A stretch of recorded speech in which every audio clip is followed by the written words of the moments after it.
So last week, if last week spoke to you guys, those of you who were here, then really listen this week, because this week's more important. Last week we talked about the voice inside. We talked about that internal voice that speaks over us, that speaks to, man, the lights just keep changing.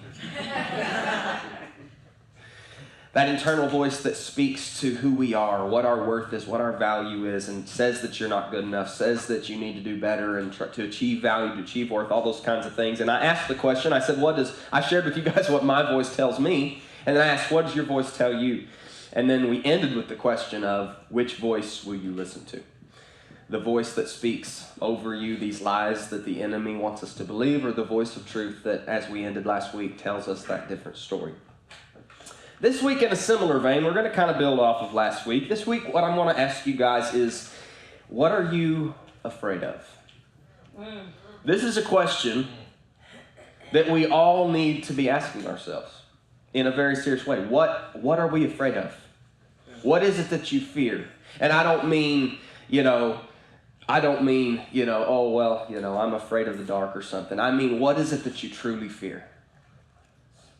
In the gospel, we kind of see, if you've been around church at all, faith and fear often presented as sort of these two opposites of each other, these two antitheses of one another, the hero versus villain type of thing. And, you've probably heard people describe dealing with fear by conquering it with faith, exercising faith over fear, right? But I think a lot of times when we're talking about fear, we have kind of a shallow version of it. Oh, I'm afraid of, normal life type stuff. But fear goes so much deeper than that. What I'm learning is that we as human beings are pretty much motivated and driven by either faith or fear. One or the other pretty much drives all of our decisions and activities and choices. And we're going to dig into this today, because to me, if this is the case, if that is in fact true, then we need to better understand fear. We need to take fear to a deeper level. So that's what we're going to be doing today, is talking about fear and what it is that we fear. So I'm sure I'm sure that there's some sort of research out there that goes much deeper and better into this. But as I was thinking about it this week, I kind of highlighted, at least in myself, 3 different kind of layers of fear that I feel like we kind of all have. The first layer, and there's nothing technical about this, I just made up these names, but the first layer of fear that I noticed was surface fears. These are, I fear snakes, or I have a fear of clowns, or I'm afraid of heights, or, it's that kind of stuff, right? We all kind of have those kind of fears. And while these fears could be crippling, right? Sharon is terrified of heights, and it is crippling. But it's not something that drives us, right? For the most part. Even if you do have a crippling fear of, let's be silly, clowns. If you have a crippling fear of clowns, even with that, except in maybe some severe, heavily traumatized case, you probably don't go through life just like watching for a clown, right? It's just something that makes you very uncomfortable to be around. I'm that way with snakes. I wouldn't say, being I started to say a big tough man. Being a little tough man, I can't say I'm a big tough man when I got Zach sitting on the front row over here. It just doesn't work. I wouldn't like to say that I'm afraid of anything, but I don't like snakes as much as the next person. I don't want one close to me. I probably don't fear them as much as my wife, but I don't like snakes. I'll say I fear snakes. I have a healthy respect for a distance that I want between me and any snake. But I don't go through life just like, is there a snake in my pocket? It doesn't drive me. It doesn't influence my decisions very much, right? Is this making sense? This is a surface fear. The next layer of fear that I see that we have is what I've called core fears. These are fears that do drive us. We make our basic decisions in life based out of these fears. These are fears like fear of public speaking, fear of dating, a fear of opportunity, job interviews, right?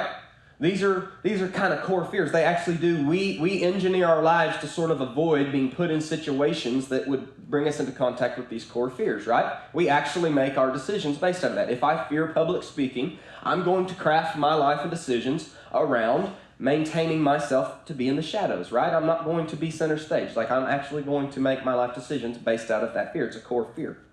But it's not the bottom level of fear, because beneath the core fears, there is a third layer of fears, and these fears are the ones we're talking about today. These are fundamental or foundational fears. These are the fears that the core fears are built on. These fears are the real fear hiding behind and driving our core fears. These are things like fear of rejection, fear of abandonment, fear of failure. Okay? These are the fears we need to be looking at. You just named all of mine. So, for instance, a fear of public speaking really boils down to a fear of, humiliation, leading to rejection or whatever. Like, that's what you're really afraid of, and that's why you're afraid of public speaking. Does that make sense? That's kind of the way, the tower of fear that we have. This is how it's built up. And again, the fundamental fears are the ones we need to be focusing on, because they're the ones that really, truly drive our car, drive our ship.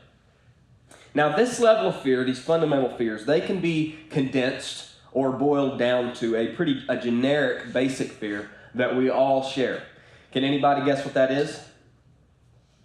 Fear of being alone. No. Fear of being alone? Okay. What's behind that? What are we all basically fundamentally afraid of? Pain. Hurt. Yeah. We're all afraid. The fundamental fear, all of these things, rejection, abandonment, failure, whatever it is, humiliation, whatever it is, we all fundamentally fear being hurt again. That's what it all boils down to. Now, I say and emphasize the word again because fear is a learned behavior.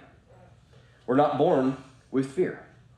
I looked this up this week, and in a publication here by Penn Medicine, it said everyone is born with the two innate fears of falling and loud sounds. The rest are learned. Our surroundings, parents, siblings, friends, TV, teach us at a young age to be scared of things like the dark or monsters. Yeah. Y'all listen right here. Experience shapes our fears as we get older. I want to read that again. Experience shapes our fears as we get older. Those two things that we are born with, a fear of heights and a fear of loud noises, that's a natural survival instinct that God built us with, right? To keep us alive. Everyone in the room should have a healthy fear of heights. You should. It will keep you alive. The fear of loud noises is a pretty natural survival fear as well, right? Like something really loud goes off, it's normally out of the ordinary, it's normally not good, it's normally something you should react to, run away from before you've even thought about it. So that's a good, healthy survival instinct that God built in. But here's the deal. So basically what this is saying is exactly what 2 Timothy says, that God has not given us a spirit of fear. He built us with a basic survival instinct, but he has not given us, we weren't born with all of these other fears. We didn't come off the factory line with all of these other fears. Events taught us those things. The world taught us those things. So essentially what's happened, and this is what always happens, is that something that God built into us as a natural thing that we actually need, that would apply in this very small series of circumstances, the enemy perverts and twists into something that becomes a mutated version of what God built, and it brings about death and destruction in our life. I hate making really big statements because as soon as you make a big statement, somebody, probably my wife, will come up and be like, well, or but. So I don't like big, all-encompassing statements, but I will say I am reasonably convinced. I have become reasonably convinced that practically every negative behavior that we have in our lives, practically every negative behavior that you could think of, can be traced back to fear, to fundamental fear. I've come to believe that. Just about anything you can come up with, just about anything you can struggle with, you can reverse engineer back here to the fear of being hurt again. I'm preaching this message today because I believe that if everything that we struggle with can be traced back to fear, then dealing with fear is going to be a great way to to heal everything we struggle with, right? See, the trick, if we are to experience true healing in our lives, which, let me pause there. What is true healing? We throw these words around all the time. What does healing even look like? Any ideas? Happiness. Huh? Happiness. Happiness? Okay, that would be a fruit of true healing. Old pain. Yeah? Here, let me sum up what y'all are saying. Healing is a return, and this is, by the way, what Jesus came to do to bring us. Healing is a return to our original state or condition.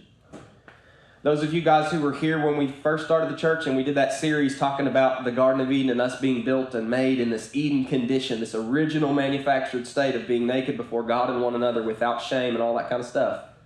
Okay, and we talked about how, you know what, as we experience healing, we walk back into our original manufactured condition of being honest with God and one another, not hiding, right? So healing looks like returning to the way God set it up to work before Satan came in, twisted and perverted the things that God has set up and planted lies that produced death and destruction in our life. That's what healing is. So healing in this case, what that looks like, the trick here, returning to this original manufactured state, is for us to identify what we're truly afraid of. That's the question I'm asking this morning. What is it that you're truly afraid of? What is it? What fear drives you? Identifying that fear, but then also identifying what taught us that fear. When did I learn that fear? What moment in my life did I begin to live out of that belief, that fear? Because here's what we start to do here. Do y'all remember last week talking about, what was it, Jeremiah? Where God said, "Who told you you're too young?" And I said, I wonder, who was the person? He said, "God, I'm too young to speak for you." Who taught him that? Because he didn't learn that himself. Something taught him that. So here's what we're doing. As we begin to identify what it is we're afraid of, and then we begin to identify what taught us that fear, what we're starting to do is we're starting to dig in and recognize the lies. We talk about lies, man, you poor guys in Foundations of Freedom. Y'all hear it all the time. You know, we literally talked about this on Friday. What we're doing is we're beginning to identify and recognize the lies that were taught us in that moment. Because I want us to understand something. Lies always produce fear. They always, is Satan going to get you, to feed you a lie that says that you are valuable, that you are loved and accepted, forgiven and free? No. He's not going to feed you a lie that confirms what God has said to be true. Lies will always produce fear. Even if the lie is that you're the hottest thing that's ever walked the face of the earth, what's that eventually going to produce? It's eventually going to produce fear. Even if the lie looks like pride and way, way overconfidence, if I think I'm the best, if I buy the lie that I am the hottest musician, I am the best musician that's ever walked the face of the planet, I'm going to live in a lot of fear. Because every time I hear something that I think sounds a little better than me, it's going to challenge and threaten the underlying belief that I have. So I'm going to live in fear. And that's why really people who are very arrogant, very full of themselves, very success, they're really some of the most bound by fear people you'll ever meet. The overachievers, the overproducers, they're always also the massively anxious, insecure, fearful people. Just take that one from me, because that's been me. So let me look at some examples of this, because, sometimes it's hard to really see how this might work. So I'm just going to read them so that I don't butcher them, but I want to read some examples I came up with this week of what this can look like. I've got 4 examples I want to read.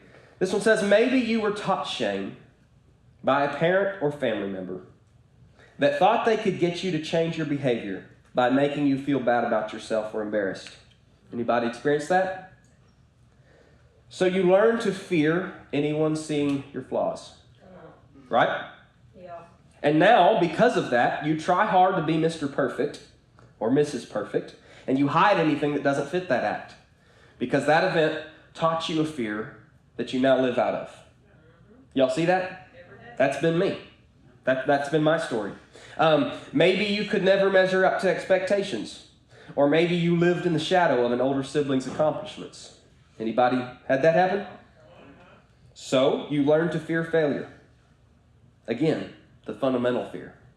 You learn to fear failure and have now become an overachiever who can never fail. Or that same belief, that same fear of failure might turn you into somebody who just isn't willing to even try, because if I don't try, then I don't risk ever failing. See, that one belief could become two different people. That one fear, I fear failure. Well, some of us might, because of our personality or whatever, there's all kinds of different variables here, right? Some of us, because of our personality, maybe we become overachievers that just like try the hardest to never fail and be the best and do the best and all that kind of stuff. Somebody else might go, oh, screw it, man. I'll just own this. I'm just not even going to try, because then I don't have to fail, right? Maybe your dad was an abusive rage monster or a manipulative control freak that made life miserable if he didn't get his way. So you learn to fear saying no and cannot maintain boundaries with someone else. Amen. Anybody feel that one? Yes. Or maybe you learn to fear saying yes to somebody and failing their expectations. See, guys, there's so much here. Maybe it wasn't anything that even happened to you. This is what I was thinking about this week. This is interesting to me. Maybe it didn't even happen to you. Maybe, wow, did y'all see that? That was pretty good. Saying that was pretty good. Maybe you saw someone else get humiliated at school and you felt the pain of their shame in the third person. So you learned to carefully craft your image like a chameleon to match whatever the individuals in your surroundings looked, sounded, and acted like. You fear individuality because you learn to fear humiliation and rejection. Y'all seen how this works, guys? This is how bondage is born. All of us fundamentally are just children that just want to fit in and belong and be loved. And like fundamentally, we're all the same in that way. Fundamentally, we all fear hurt. And we've all been hurt in a million different ways on a million different playing fields. And it's taught us a million different beliefs that cause us to live and be the different types of people with all the different brands of dysfunction. But you know what it all ties back to? We got hurt, and we have some kind of fear that keeps us from being the people that God made us to be, that causes us to live out of the enemy's lies instead of living out the truth of what God has said. Do y'all see that? Whether you guys realize it or not, we pretty much all, I'm pretty convinced of this, we pretty much all live lives shaped by and defined by fundamental fear. The bad news is, of course, realizing that we've been shaped by these events, and that these events have duped us and caused us all kinds of pain and destructive pathways. But the good news, guys, the good news is that it doesn't have to stay that way. We can unlearn what these events taught us. And in that, we can change the experience that we've been living out. What does that look like? Well, okay, we've already kind of said this a little bit.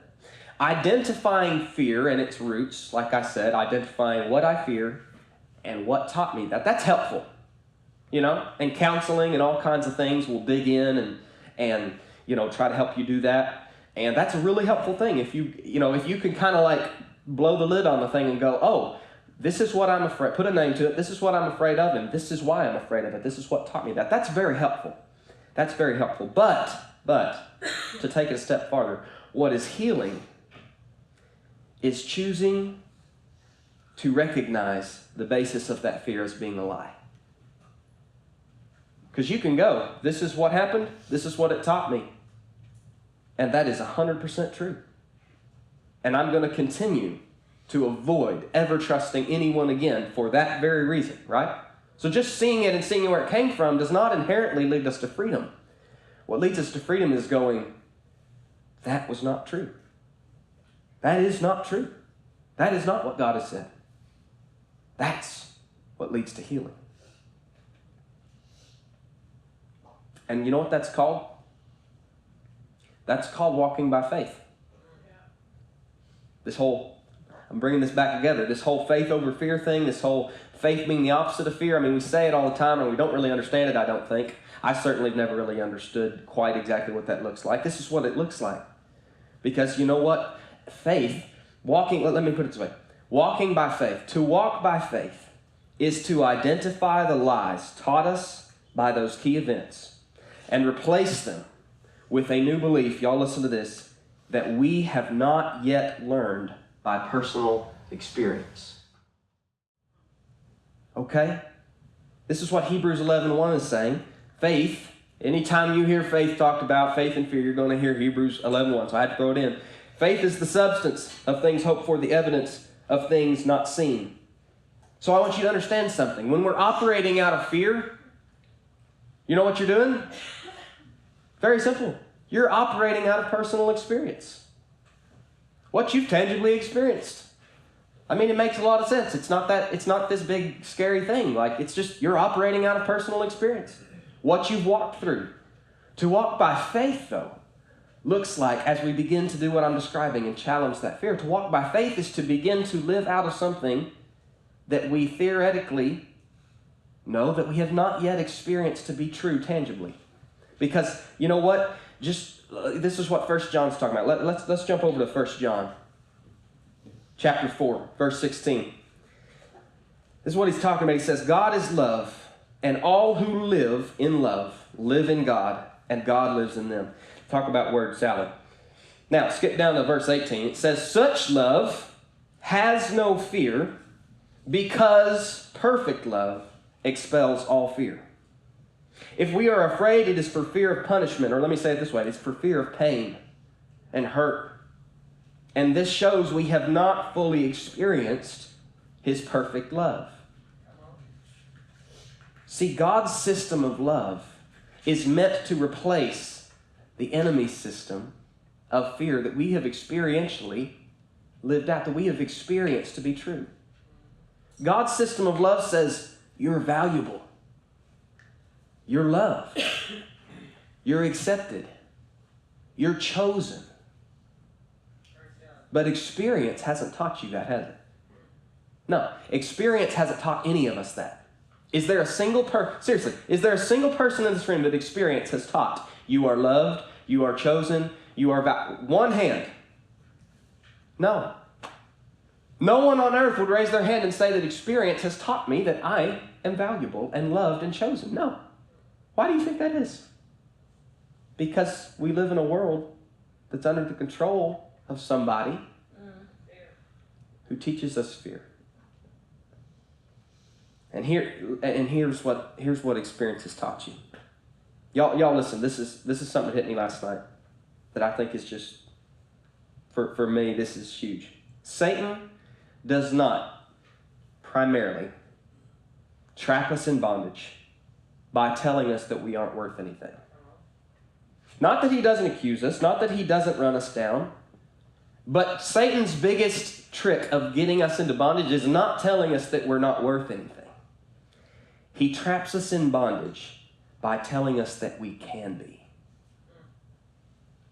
I don't think y'all are getting that. He gets us trapped in bondage by telling us that, not that we're not, but that we can achieve it.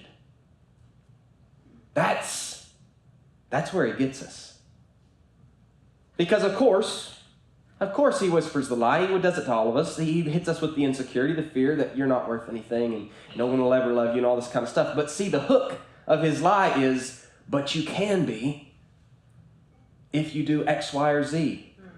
Maybe you could be loved if you would, whatever. Maybe you could be valuable if you see, that's the hook of his bondage. Because what he can do there. See, if we're just worthless, if we're just not worth anything, well, he has some controls there, but you know what? What gives him the most controls to treat us like puppets is to get us chasing these things that God said are, and Satan respells are by can be. You can be loved if you'll do this. David, you can be loved and valued if you just record the best album, or if you just preach the best sermon like I was talking last week. So guess what he gets me doing? He gets me chasing those things, trying to achieve that which God said is. He gets you trying to get into a relationship that you have no business being in, that you don't need. Because maybe if that person validates me, I would be worth something. Y'all see what I'm getting at here? See, the hook of Satan's bondage is that he subverts, and he always does it. He doesn't change it a lot. If he changes it a lot, we'll be like, whoa, wait a minute, that's not true. No. He changes it just enough. He tinkers with it just enough that it's no longer the truth that God has spoken. but it still kind of sounds like it. Because you know what? If I stood up here and said, man, listen, guys, you can be valued. You can be loved. Probably none of you guys would even throw a flag on that. But it's subtly deceptive, and it's the opposite of the gospel. Let me ask you guys, yet again, show of hands, has anybody in here, let's just be honest and just like call it for what it is. Has anybody in here ever achieved love or value or acceptance or work? I mean, have we, in all of our strivings and doings, has anyone ever achieved true love, acceptance, value? Ever? We might have thought we did. Yeah, we might have thought we did, but did we? No. No, we didn't. And yet every single one of us in here have spent most of our lives in some way or another trying to. Not a single person has successfully done that. You know why? Because it's a lie. There it is. Because God has set it up where that love is something that is either given or not. It's just the way it works. That's just the way it is. Everybody, any love that I've ever experienced in my life that was like true sacrificial, stay with you kind of love, it just either was or wasn't. It wasn't something that I deserved. Most of the time, it was something I didn't deserve.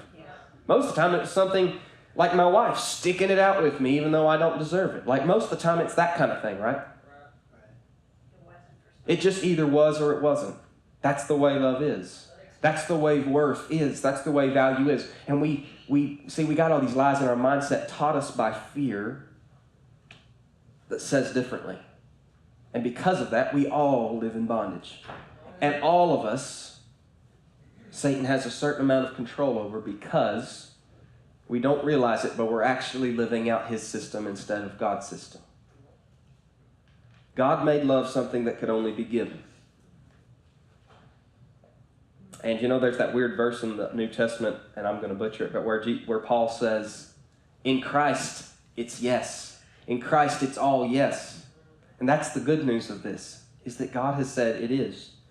Your worth isn't something that can be. Your worth is something that is.